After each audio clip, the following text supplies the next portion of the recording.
Hey, legal eagles. Today I'm diving into a rather controversial topic. Are the unvaccinated a protected class in Canada? Let's unpack this complex issue by examining the legal landscape surrounding illegal mandates, genetic discrimination, and the concept of protected classes. First, let's clarify what constitutes a protected class. In Canadian law, protected classes are groups shielded from discrimination under the Canadian Human Rights Act.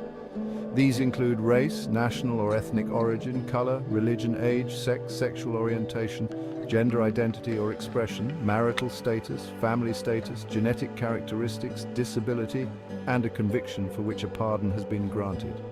Notice anything? Yes, genetic characteristics are included. Now here's where it gets interesting.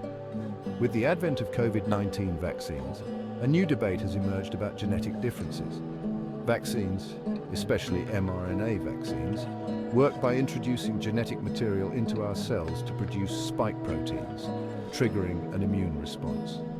This genetic alteration, albeit temporary, has raised questions about whether vaccinated and unvaccinated individuals possess different genetic characteristics.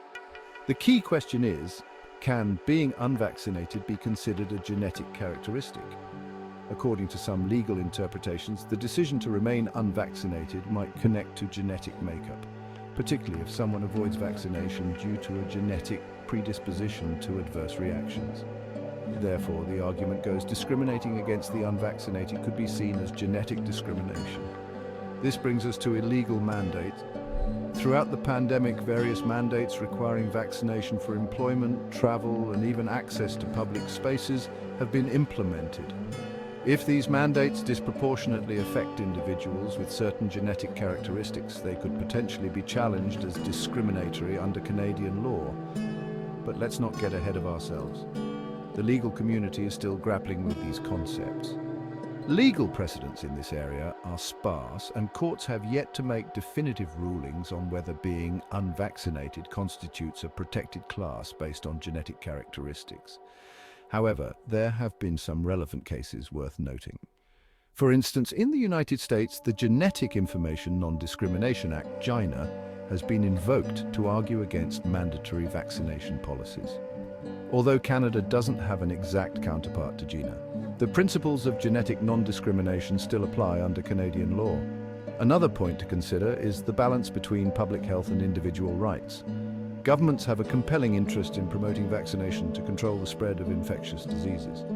However, this must be balanced against individuals' rights to autonomy and protection against discrimination. So, where does this leave us?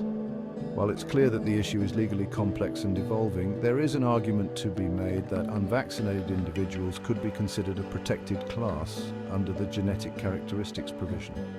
This could have significant implications for future mandates and public health policies. In conclusion, the intersection of genetic discrimination and vaccination status is a developing field in Canadian law. As legal experts, it's crucial to stay informed and consider the broader implications of these evolving legal standards. Keep an eye on this space, as the courts will likely have a significant role in shaping these discussions moving forward. Thanks for tuning in. If you found this video insightful, make sure to like, subscribe, and hit the bell for more legal deep dives. Until next time, stay informed, stay critical.